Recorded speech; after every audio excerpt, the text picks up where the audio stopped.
बिस्मिल्लाहिर्रहमानिर्रहीम। अस्सलाम वालेकुम व्यूअर्स, कैसे हैं आप? उम्मीद करती हूँ आप खैरियत से होंगे। Welcome to Lahore food world. आज हम बनाने जा रहे हैं बहुत ही मज़े का पास्ता।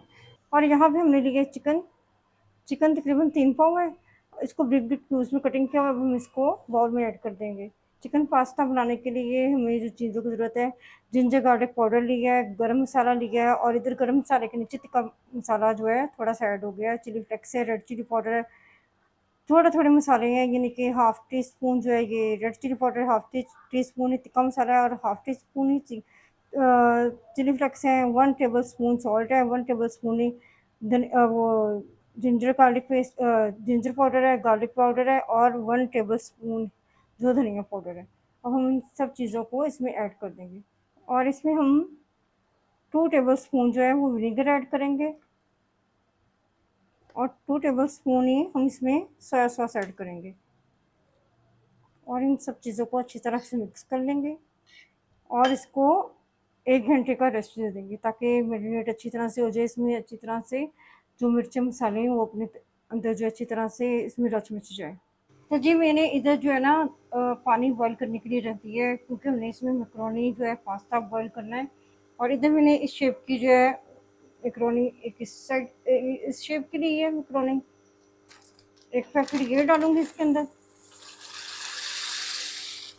एक मैंने इस शेप की ली है मैक्रोनी। अब ये भी एक पैकेट इसके अंदर डाल। अब हमने इसको अच्छी तरह से मिक्स कर लेना है, और अब हम इसमें 2 टेबल स्पून ऑयल डालेंगे ताकि ये एक दूसरे के साथ चिपके ना, और इनको अच्छी तरह से बॉईल आने देंगे।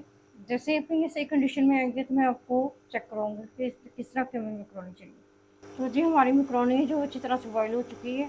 अब हम इसका फ्लेम ऑफ कर देंगे, और इसको इसका पानी ड्रेन करके वो ठंडा पानी डालेंगे।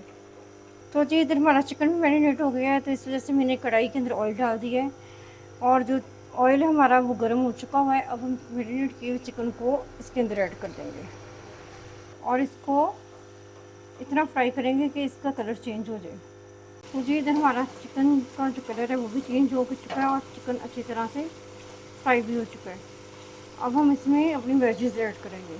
एक बंद गोभी का फूल है बड़े साइज़ का जिसको कटिंग किया हुआ है, 3 जो है वो गाजरें जिनको ब्रिक कटिंग किया हुआ है, और इधर शिमला मिर्च है, कैप्सिकम जिसको मैंने ब्रिक कटिंग किया हुआ है। अगर आपकी और पसंद की कोई वेजीज है आप वो भी ऐड कर सकते हैं। हम इन सब चीज़ों को इसमें ऐड कर दूँगी, और इन सब चीज़ों को अच्छी तरह से मिक्स कर लूँगी। अब वेजीज को हमने फ्राई करते हुए थोड़ा सा विनेगर, तकरीबन 2 टेबल स्पून, और 2 table spoon soya sauce add करेंगे, और 1 टीस्पून इसमें थोड़ी सी ब्लैक पेपर ऐड करेंगे, थोड़ा सा सॉल्ट ऐड करेंगे, हाफ टी स्पून। इधर मेरा मोस्ट फेवरेट ओरिगेनो वो ऐड करेंगे।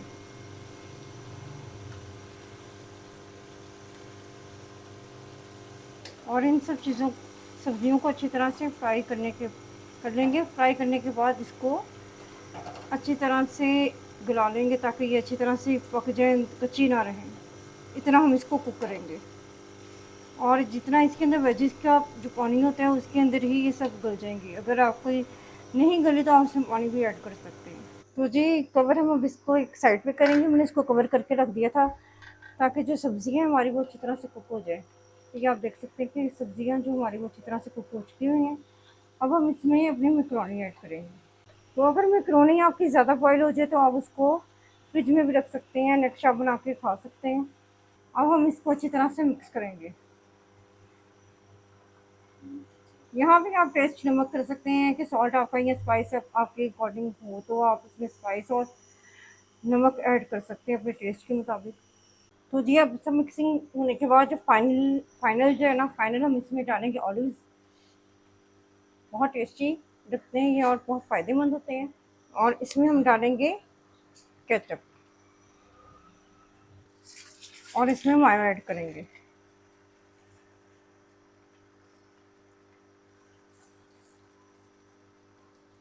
मायो और केचप डालने के बाद हम सब चीज़ों को मिक्स कर लेंगे, और इसका फ्लेम नीचे से बंद कर देंगे। बहुत ही मज़े का बन के रेडी होता है, बहुत ही यम्मी बन के रेडी होता है। अब हम इसका फ्लेम ऑफ करेंगे और आपको डिश आउट करके दिखाएंगे। तो जी आप देख सकते हैं हमने अपना पास्ता इस तरह से डिश आउट किया है। अगर आप आप ये देख सकते हैं कि इसकी लुक कितनी मज़े की है और कितना यम्मी लग रहा है, कितना जूसी लग रहा है। बहुत ही कम टाइम में बन के रेडी होता है। आप किसी भी पार्टी, बर्थडे या किसी भी इवेंट में बना के खा सकते हैं, किसी भी दावत पे या घर में। वैसे आप जो बच्चे वेजिज़ नहीं खाते उनको इस तरह से आप वेजिटेबल इस तरीके से खिला सकते हैं। बहुत ही कम टाइम में बन के रेडी होते हैं। अगर आपको मेरा ये पास्ता बनाने का तरीका पसंद आया तो प्लीज़ मेरे चैनल को सब्सक्राइब कीजिएगा, बेल आइकन को दबाइएगा और कमेंट्स में ज़रूर बताइएगा कि अगर आपने इस तरह से पास्ता बनाया तो आपका पास्ता कैसा बना है। अपनी दुआ में याद रखिएगा। मिलते हैं एक और नई रेसिपी के साथ। अल्लाह हाफिज़।